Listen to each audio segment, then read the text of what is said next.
Breaking news చూస్తున్నాం. తమిళనాడు రాజకీయ ముఖచిత్రం ఒక్కసారిగా మారిపోయింది. దశాబ్దాల రాజకీయ చరిత్ర ఉన్న డీఎంకేకు ఊహించని షాక్ తగిలింది. ముఖ్యమంత్రి ఎంకే స్టాలిన్ తన పదవికి రాజీనామా చేశారు. కొద్దిసేపటి క్రితమే తన రాజీనామా లేఖను ఆయన గవర్నర్కు పంపారు. అసెంబ్లీ ఎన్నికల ఫలితాల్లో డీఎంకే ఓటమి పాలవడమే కాకుండా స్వయంగా ముఖ్యమంత్రి తన సొంత నియోజకవర్గమైన కొళత్తూరులో పరాజయం చెందడం రాజకీయ వర్గాలను విస్మయానికి గురిచేస్తుంది. నటుడు విజయ్ నేతృత్వంలోని తమిళగ వెట్రి కజకం అభ్యర్థి విఎస్ బాబు ముఖ్యమంత్రి స్టాలిన్పై 8,795 ఓట్ల మెజార్టీతో విజయం సాధించి చరిత్ర సృష్టించారు. నైతిక బాధ్యత వహిస్తూ స్టాలిన్ తప్పుకోవడంతో డీఎంకే ఇప్పుడు తన తదుపరి కార్యాచరణపై దృష్టి పెట్టింది. ఈ నేపథ్యంలోనే గెలిచిన ఎమ్మెల్యేలతో స్టాలిన్ భేటీ కానున్నారు. అసెంబ్లీలో ప్రతిపక్ష నేతగా ఉదయనిధి స్టాలిన్ ఎన్నుకునే యోచనలో పార్టీ ఉన్నట్లుగా సమాచారం. మరోవైపు విజయాన్ని అందుకున్న తమిళగ వెట్రిక కజకం అధినేత విజయ్ తన పార్టీ ఎమ్మెల్యేలతో భేటీ అయ్యారు. ప్రభుత్వ ఏర్పాటు దిశగా ఆయన అడుగులు వేస్తున్నారు.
తమిళనాడు రాజకీయ ముఖచిత్రం ఒక్కసారిగా మారిపోయింది.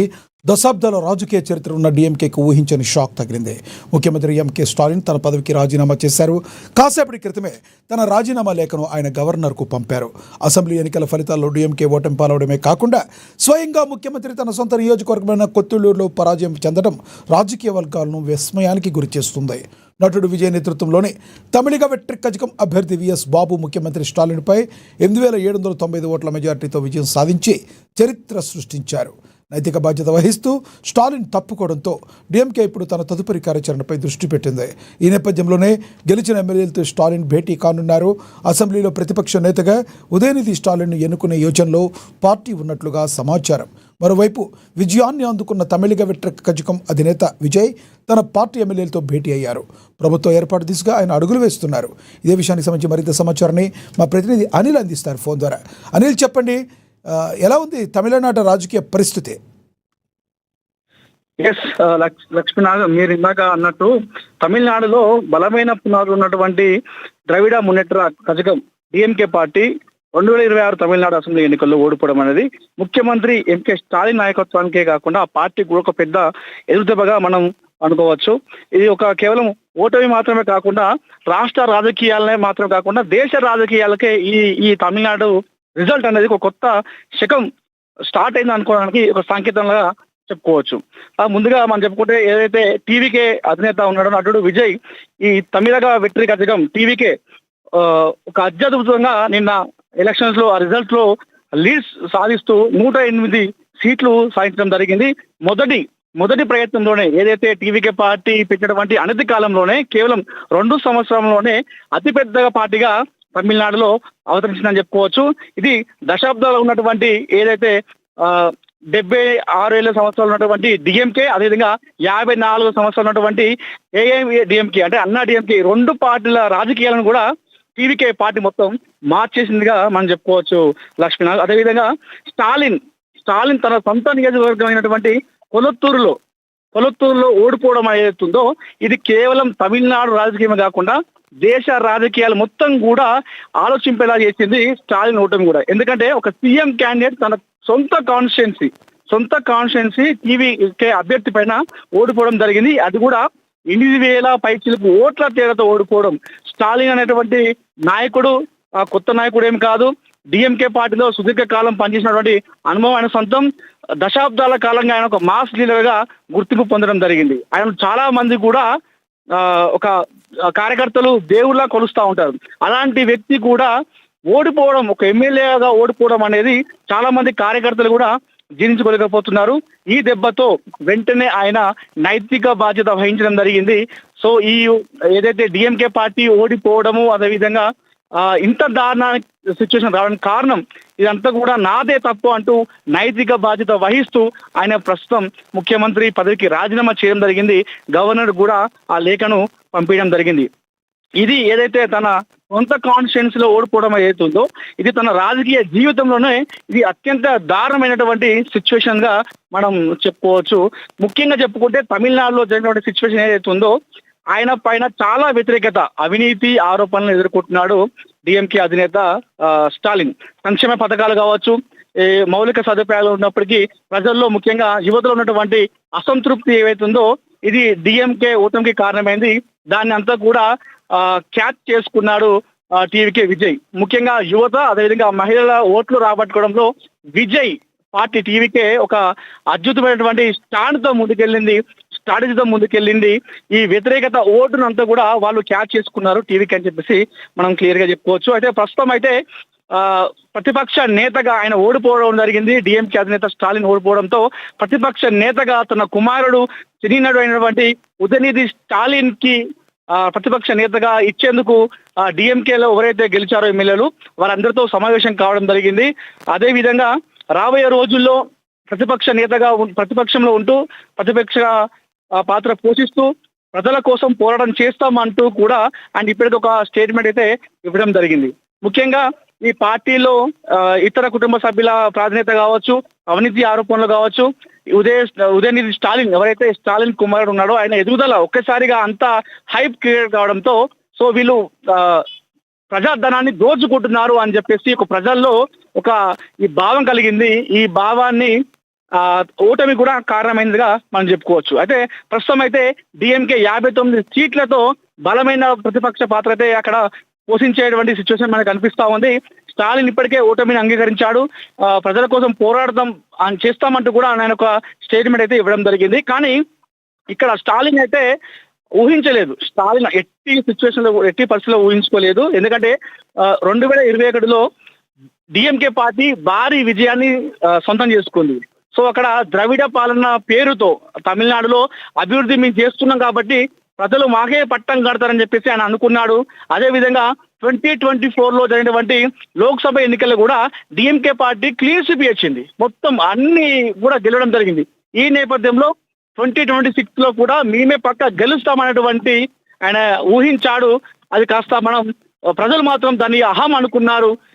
అనుకొని టీవీ రూపంలో ఇది ఒక కొత్త శక్తి వారి లెక్కను కూడా పూర్తిగా మార్చేసిందని చెప్పేసి మనం అనుకోవచ్చు లక్ష్మణ్. సో మొత్తానికైతే ప్రస్తుతం తమిళనాడులో టీవీకే పార్టీ అధికారాన్ని చేపట్టే విషయంలో అడుగులు వేస్తా ఉంది.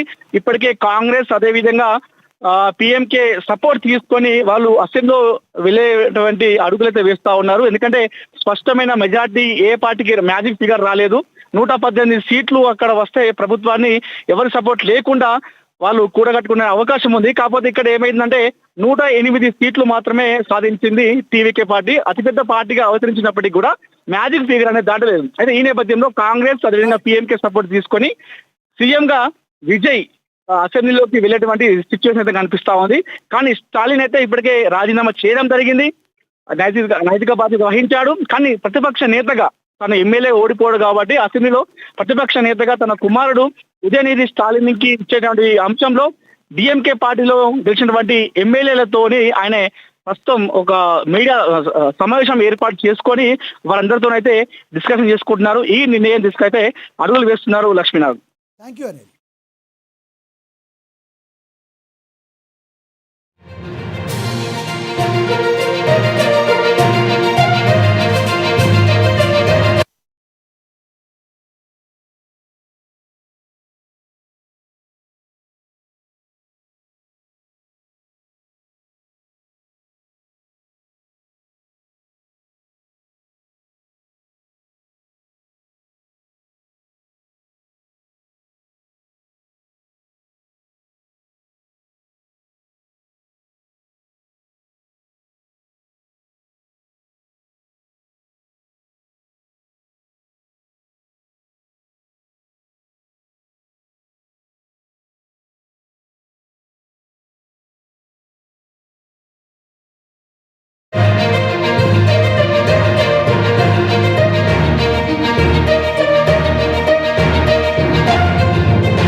మరో బ్రేకింగ్ న్యూస్ చూస్తున్నాం. బెంగాల్ రాజకీయాల్లో కీలక అడుగు పడబోతుంది.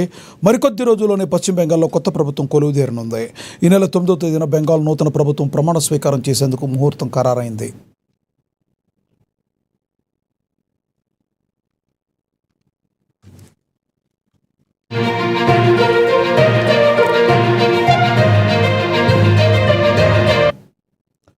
మే 9న విశ్వకవి రవీంద్రనాథ్ ఠాగూర్ జయంతి. బెంగాలీ ప్రజల మనోభావాలకు, సంస్కృతికి అత్యంత ప్రాధాన్యతనిస్తూ సరిగ్గా అదే రోజున ప్రమాణ స్వీకారం నిర్వహించాలని బీజేపీ అధిష్టానం నిర్ణయించింది. ఈ ఏర్పాట్లపై చర్చించేందుకు బెంగాల్ బీజేపీ కీలక నేత సువేందు అధికారితో పాటు మరికొందరు ముఖ్య నాయకులు ఇప్పటికే ఢిల్లీకి చేరుకున్నారు.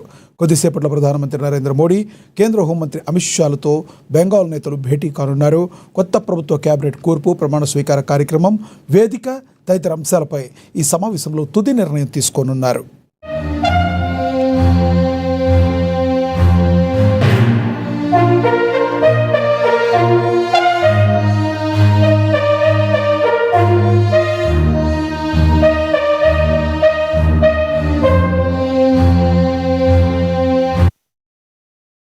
బెంగాల్ రాజకీయాల్లో కీలక అడుగు పడబోతుంది. మరికొద్ది రోజుల్లోనే పశ్చిమ బెంగాల్లో కొత్త ప్రభుత్వం కొలువుదేరనుంది. ఈ నెల 9న బెంగాల్ నూతన ప్రభుత్వ ప్రమాణ స్వీకారం చేసేందుకు ముహూర్తం ఖరారైంది. మే 9వ తేదీన విశ్వకవి రవీంద్రనాథ్ ఠాగూర్ జయంతి. బెంగాల్ ప్రజల మనోభావాలకు, సంస్కృతికి అత్యంత ప్రాధాన్యతనిస్తూ సరిగ్గా అదే రోజున ప్రమాణ స్వీకారం నిర్వహించాలని బీజేపీ అధిష్టానం నిర్ణయించింది. ఈ ఏర్పాట్లపై చర్చించేందుకు బెంగాల్ బీజేపీ కీలక నేత సువేందు అధికారితో పాటు మరికొందరు ముఖ్య నాయకులు ఇప్పటికే ఢిల్లీకి చేరుకున్నారు. కొద్దిసేపట్లో ప్రధానమంత్రి నరేంద్ర మోడీ, కేంద్ర హోంమంత్రి అమిత్ షాలతో బెంగాల్ నేతలు భేటీ కానున్నారు. కొత్త ప్రభుత్వ కేబినెట్ కూర్పు, ప్రమాణ స్వీకార కార్యక్రమ వేదిక తదితర అంశాలపై ఈ సమావేశంలో తుది నిర్ణయం తీసుకోనున్నారు.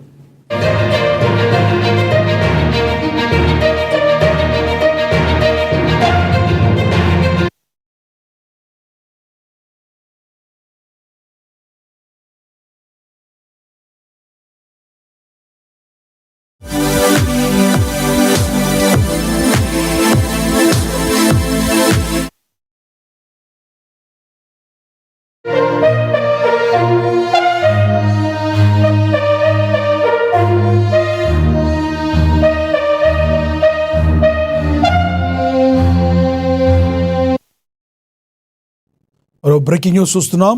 రెబల్ స్టార్ ప్రభాస్ హీరోగా హను రాఘవపూడి దర్శకత్వంలో తెరకెక్కుతున్న పీరియాడిక్ వార్ డ్రామా ఫౌజీ. ఈ సెట్స్లో విషాదం నెలకొంది. ఈ ఉదయం షూటింగ్ నిమిత్తం వెళుతున్న యూనిట్ సభ్యుల కారు హైదరాబాద్ శివార్లోని అబ్దుల్లాపూర్ మేట వద్ద ప్రమాదానికి గురైంది. కారు అదుపు తప్పి డివైడర్ను బలంగా ఢీకొట్టడంతో ఈ దుర్ఘటన చోటు చేసుకుంది. ఈ ప్రమాదంలో ఒకరు అక్కడికక్కడే మరణించగా మరో 5గురికి తీవ్రంగా గాయాలయ్యాయి. క్షతగాత్రులను వెంటనే చికిత్స నిమిత్తం సమీప ఆసుపత్రికి తరలించారు. సినిమా షూటింగ్ పనుల్లో బిజీగా ఉన్న సమయంలో తమ సహచరుడు మరణించాడనే సమాచారంతో చిత్ర యూనిట్ తీవ్ర దిగ్భ్రాంతి వ్యక్తానికి లోనయ్యారు. మరోవైపు సమాచారం అందుకున్న పోలీసులు కేసు నమోదు చేసుకుని దర్యాప్తు చేస్తున్నారు.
రెబల్ స్టార్ ప్రభాస్ హీరోగా హను రాఘవపూడి దర్శకత్వంలో తెరకెక్కుతున్న పీరియాడిక్ వార్డ్రాబ్ ఆఫ్ ఫౌజీ ఈ సెట్స్లో విషాదం నెలకొంది.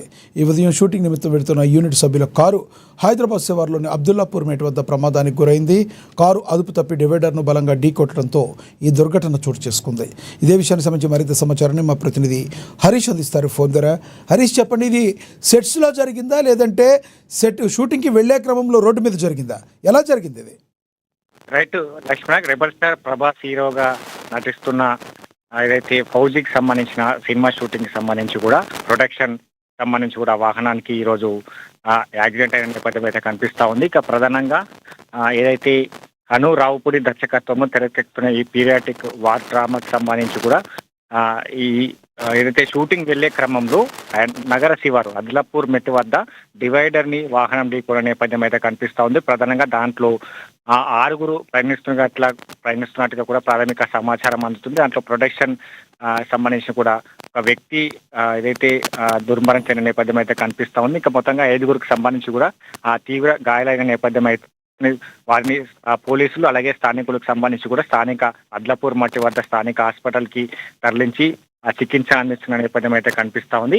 ఇక మొత్తంగా ప్రమాదానికి గురికి సంబంధించి కూడా కారు అదుపు తప్పి డివైడర్ ను బలంగా ఢీకొట్టడంతో కూడా ఈ దుర్ఘటన చోటు చేసుకున్నట్టుగా సమాచారం అందుతున్న నేపథ్యం అయితే కనిపిస్తా ఉంది. ఇక మొత్తంగా ఈ దుర్ఘటనతో కూడా ఒకవైపు ఫౌజీ సినిమా షూటింగ్ కావచ్చు దాన్ని నిలిపివేసిన నేపథ్యం అయితే కనిపిస్తా ఉంది.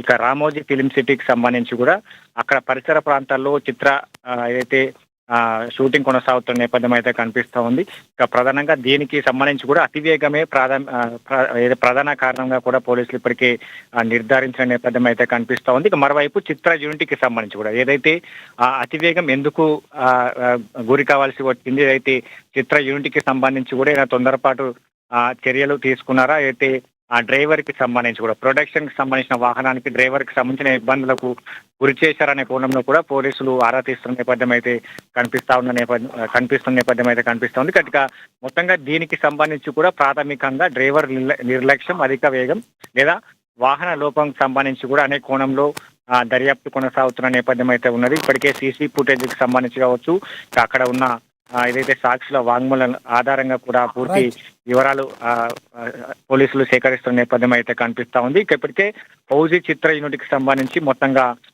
దీనికి ఒక షాక్ గురైన నేపథ్యం అయితే కనిపిస్తోంది. తాత్కాలికంగా ఫౌజీ చిత్రానికి సంబంధించి కూడా ఆ చిత్రీకరణను తాత్కాలికంగా నిలిపివేయడం జరిగింది. ఇక ఏదైతే దీంట్లో ప్రధానంగా ప్రొడక్షన్ కి సంబంధించి కూడా ఒక వ్యక్తి మృతి చెందాడు కాబట్టి తాను ఏదైతే ఆర్థిక సాయంకి సంబంధించి కూడా హామీ ఇస్తా అన్నట్టుగా కూడా మైత్రి మూవీ మేకర్కి సంబంధించి కూడా ప్రగాఢ సానుభూతి తెలుపుతూ తన ఆర్థికంగా ఆదుకుంటామని కూడా చెప్పిన నేపథ్యం అయితే కనిపిస్తా ఉన్న నేపథ్యం అయితే ఉన్నది. మొత్తంగా ఈ సినిమా చిత్రీకరణకు సంబంధించి కావచ్చు, ఎందుకంటే ఇప్పటికే చాలా సినిమాలకు సంబంధించి కావచ్చు చిత్రీకరణ జరుగుతూ ఉన్నది. అదే రామోజీ ఫిలిం సిటీ పరిసర ప్రాంతాలకు సంబంధించి కూడా చిత్రీకరణ కొనసాగుతున్న నేపథ్యంలో అతివేగం ఎందుకు గురి కావాల్సి వచ్చింది, ఏదైనా ఇతర సంబంధించి కూడా అతనికి డ్రైవర్ కి ఫోర్స్ చేశారా, లేదా షూటింగ్ సంబంధించి కూడా పని గంటలు పెరిగిన నేపథ్యమా, అక్కడ నిద్రమత్తులో కారణం జరిగింది, అతివేగం కారణం జరిగింది అనే కోణంలో కూడా పోలీసులు దర్యాప్తు చేస్తా ఉన్నారు. సీసీ ఫుటేజ్ ఆధారంగా ఇక్కడ ఉన్న సాక్షుల వాంగ్మూలం ఆధారంగా కూడా దర్యాప్తు కొనసాగుతున్న నేపథ్యం అయితే కనిపిస్తా ఉంది. మొత్తంగా ఇప్పుడు ఫౌజీ సినిమా చిత్రీకరణకు సంబంధించి కూడా తాత్కాలికంగా నిలిపివేయడం జరిగింది. ఇక తాను ఏదైతే మృతి చెందాడో వారికి సంబంధించి కూడా ఆర్థికంగా ఆదుకోవడం జరుగుతుంది. ఇక ఎవరైతే 5గురు ఉన్నారో వాళ్ళకి సంబంధించి కూడా ఇతర మెరుగైన చికిత్స కోసం కూడా వాళ్ళకు ఇతర హాస్పిటల్ తరలిస్తామని కూడా చిత్ర యూనిట్ తెలుపుతున్న పరిస్థితి అయితే ఉన్నది. Lakshman, thank you Harish.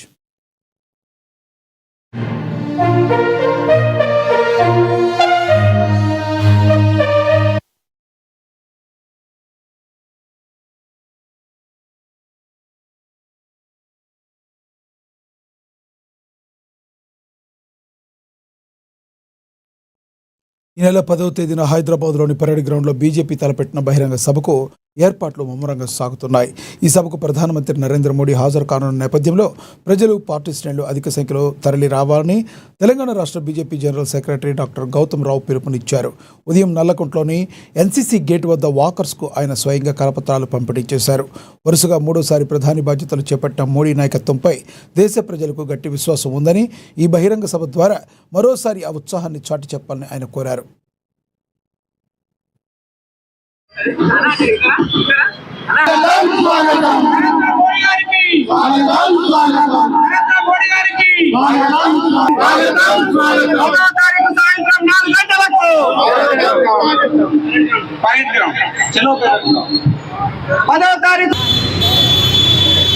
మోదీ గారు కూడా తెలంగాణ అభివృద్ధిలో చేయాలని చెప్పేది కోరుకుంటా ఉన్నారు.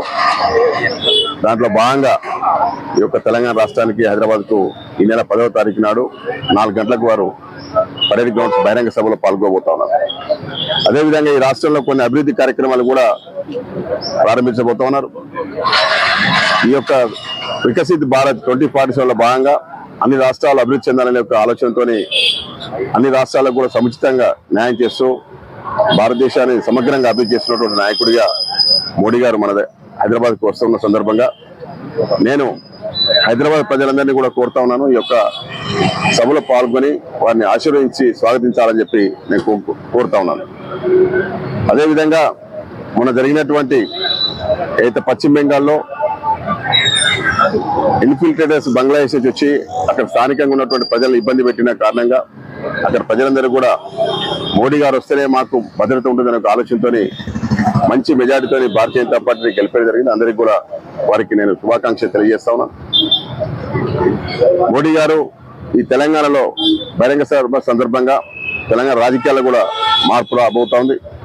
తెలంగాణ ప్రజలు కూడా ఇక్కడ గతంలో అధికారంలో ఉన్నటువంటి బీఆర్ఎస్ మరియు కాంగ్రెస్ ప్రభుత్వ పాలన చూసిన తర్వాత విసుకెత్తిపోయి వారి యొక్క అవినీతికి వాళ్ళ యొక్క కమిషన్లకు ఈ యొక్క రాష్ట్రం అప్పుల రాష్ట్రంగా మారింది. కాబట్టి దాని నుంచి బయటపడాలంటే మోడీ గారి నాయకత్వంలో ఇక్కడ భారతీయ జనతా పార్టీ ప్రభుత్వం ఏర్పాటు కావాలని చెప్పి అయితే కోరుకుంటా ఉన్నారో దానికి భరోసా ఇవ్వడానికి కూడా మోడీ గారి యొక్క హైదరాబాద్కు వస్తున్న సందర్భంగా రోడ్డు భద్రతపై అవగాహన కల్పించేందుకు హోంమంత్రి వంగలపూడి అనిత స్వయంగా రంగంలోకి దిగారు. అనకాపల్లి జిల్లా పాయకరావుపేట నియోజకవర్గంలో నిర్వహించిన భారీ బైక్ ర్యాలీలో ఆమె పాల్గొన్నారు. అడ్డు రోడ్డు నుండి నక్కపల్లి వరకు హెల్మెట్ ధరించి బైక్ నడిపించిన మంత్రి సురక్షిత రోడ్లు సురక్షిత జీవితం అనే నినాదంతో వాహనదారులకు అవగాహన కల్పించారు.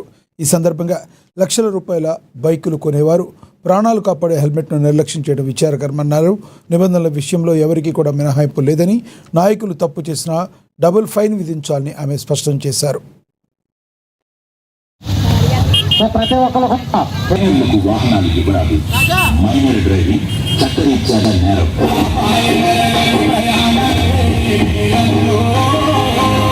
పోలీస్ డిపార్ట్మెంట్ అదేవిధంగా ప్రజాప్రతినిధులు అందరూ కూడా సంయుక్తంగా ఒక హెల్మెట్ అవేర్నెస్ కార్యక్రమానికి శ్రీకారం చుట్టడం జరిగింది. దురదృష్టవశాత్తు హెల్మెట్లు లేకపోవటం వల్ల ఈ నెలలో సుమారుగా పాయకరావుపేట ఒక్క నియోజకవర్గంలోనే దగ్గర 15 నుంచి 18 మంది లిటరలీ ఇప్పుడు మృత్యువాత పడడం జరిగింది. దీన్ని దృష్టిలో పెట్టుకొని ఎట్టి పరిస్థితులను ఫర్దర్ గా జరగకూడదు. At the same time helmet ని కూడా కంపల్సరీ చేయాలనే ఉద్దేశంతో ఈరోజు పాయకరావుపేట నియోజకవర్గంలో కంపల్సరీగా బైక్ రైడర్స్ ఎవరైతే ఉన్నారో వాళ్ళందరూ కూడా డ్రైవింగ్ చేసే వాళ్ళు వెనకాతలు కూర్చునే వాళ్ళు కూడా కంపల్సరీగా హెల్మెట్ పెట్టుకోవాలని ఒక నిబంధనని ఈ రోజు మేము అందరం కూడా తీసుకోవడం జరిగింది. దానికి సహకరిస్తున్న పోలీస్ డిపార్ట్మెంట్ కి ప్రత్యేకంగా నేను ధన్యవాదాలు తెలియజేసుకుంటున్నా. ముఖ్యంగా ప్రజాప్రతినిధులందరూ కూడా గ్రామ స్థాయిలో వెళ్లి ప్రతి ఒక్కరికి కూడా ఈ హెల్మెట్ మీద అవేర్నెస్ కార్యక్రమానికి వాళ్ళు కూడా శ్రీకారం చుట్టాలని, ప్రతి ఒక్కరు హెల్మెట్ ధరించే విధంగా వాళ్ళు పాటుపడాలని మనస్ఫూర్తిగా కోరుకుంటున్నా. ప్రజలకు కూడా ఏంటంటే 2 లక్షల రూపాయలు పెట్టి ఒక బండి కొనుక్కుంటే 300 రూపాయలు పెట్టి హెల్మెట్ కూడా తప్పనిసరిగా కొనుక్కునే పరిస్థితి రావాలి. ఎందుకంటే ఈ రోజు చాలా మంది మనం యాక్సిడెంట్లే చనిపోతున్న వాళ్ళు 60% ఆఫ్ డెత్ కేసెస్ అన్ని కూడా హెల్మెట్ లేకపోవడం వల్లే జరుగుతున్నాయని గణాంకాలు కూడా చెప్తున్నాయి. దయచేసి హెల్మెట్ పెట్టుకుంటే ప్రాణాలను రక్షించుకోగలం. ప్రమాదాలు అనేవి కొన్ని సందర్భాల్లో అనివార్యమైనప్పటికీ కూడా ఆ ప్రమాదం జరిగిన తర్వాత కూడా దాని సీరియస్నెస్ కూడా తగ్గించుకునే దానికి హెల్మెట్ అనేది చాలా బాగా ఉపయోగపడుతుంది. తల్లిదండ్రుల దగ్గర నుంచి ఉపాధ్యాయుల దగ్గర నుంచి ప్రతి ఒక్కరు కూడా పిల్లలకి కూడా బండి స్పీడ్ వెహికల్ కొనిచ్చేటప్పుడు కంపల్సరీగా హెల్మెట్ పెట్టుకుంటేనే బండి తాళాలు ఇస్తామనో బండి నడపడానికి అనుమతిస్తామన్న విషయాన్ని కూడా తల్లిదండ్రులు కూడా చెప్పుకోగలగాలి. దయచేసి మేమందరం కూడా డిపార్ట్మెంట్ పరంగా కూడా బాపట్ల జిల్లా చీరాల దేశాయిపేటలోని సిలోన్ కాలనీలో ముత్తు మరియమ్మ అమ్మవారి తిరునాళ్ళ మహోత్సవం కనుల పండుగ జరిగింది. దశాబ్దాల క్రితం శ్రీలంక నుంచి వలస వచ్చి ఇక్కడ స్థిరపడిన తమిళ కుటుంబాలు తమ ఆచారాలను పాటిస్తూ ఈ ఉత్సవాన్ని నిర్వహించాయి. ఇందులో భాగంగా భక్తులు ఒంటికి శూలాలు గుచ్చుకొని క్రేన్ల సాయంతో గాల్లో తేలుతూ చేసిన సాహసోపేత విన్యాసాలు చూపరులను అబ్బురపరిచాయి. ఇక అమ్మవారికి ప్రత్యేక పూజలు నిర్వహించిన భక్తులు తమ మొక్కులు తీర్చుకున్నారు. ఈ వినూత్న విన్యాసాలను చూసేందుకు భక్తులు భారీగా తరలివచ్చారు.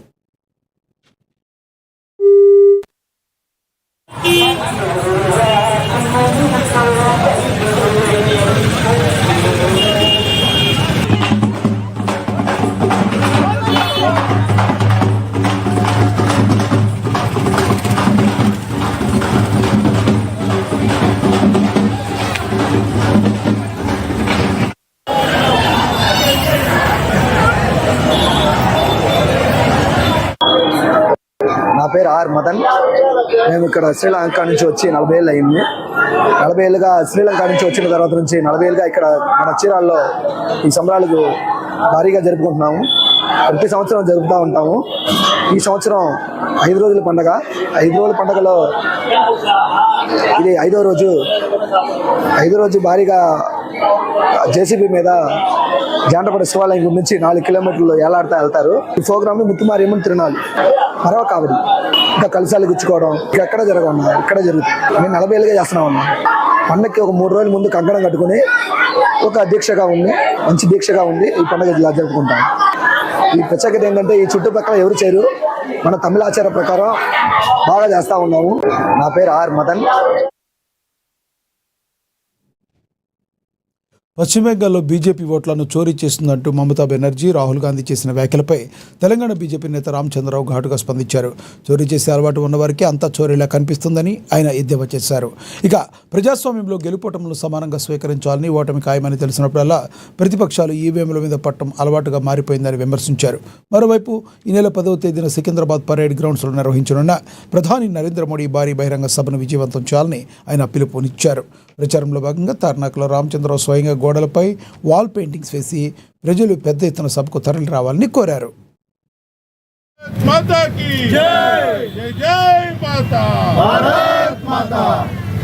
భారతీయ జనతా పార్టీ జిందాబాద్.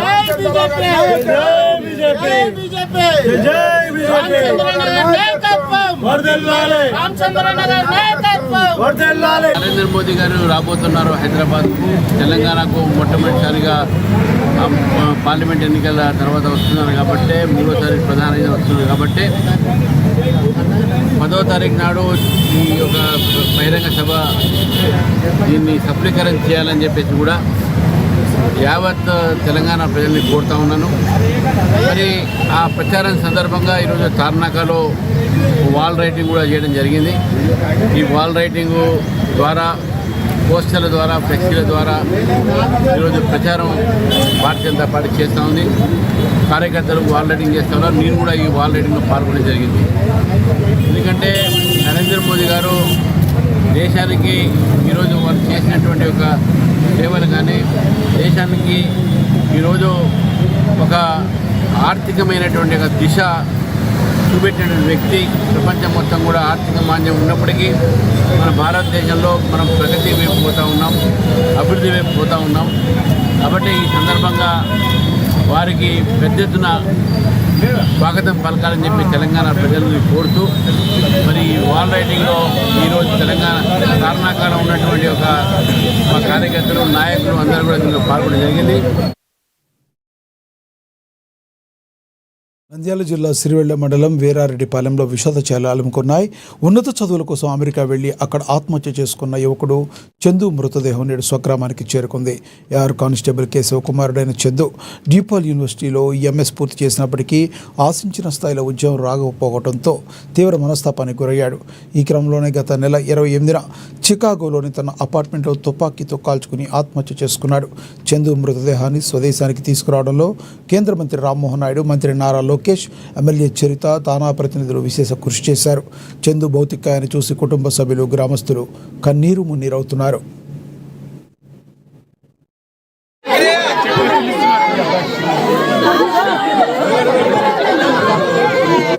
ఎంఎస్ కూడా కంప్లీట్ అయింది.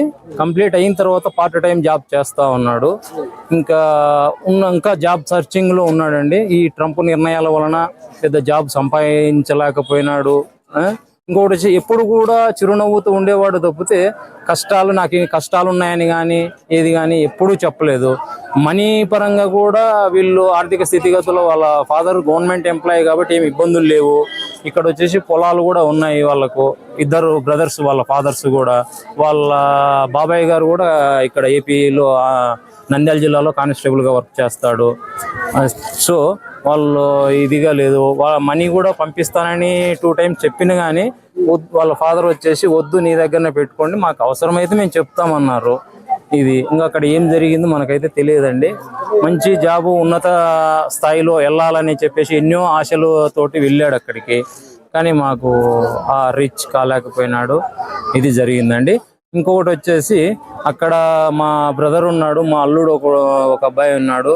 వాళ్ళ సహకారం కానివ్వండి, సిరిగల్ల సాయి అనే వ్యక్తి చాలా వర్క్ చేశారండి. వీళ్ళంతా కలిసి అక్కడ వర్క్ చేసి విత్ వచ్చేసి ఇక్కడ పాణ్యం నియోజకవర్గం ఎమ్మెల్యే గౌరీ చరితారెడ్డి కానివ్వండి, లోకేష్ బాబు కానివ్వండి, గింజరపు రామ్మోహన్ నాయుడు కానివ్వండి, వీళ్ళు చాలా యాక్షన్ చేసి మాకు చాలా సహకరించి డెడ్ బాడీ తీసుకొచ్చేదానికి ఎన్నో ప్రయత్నాలు చేసి మాకు సరైన టైంలో ఇక్కడికి తీసుకురాగలిగారండి.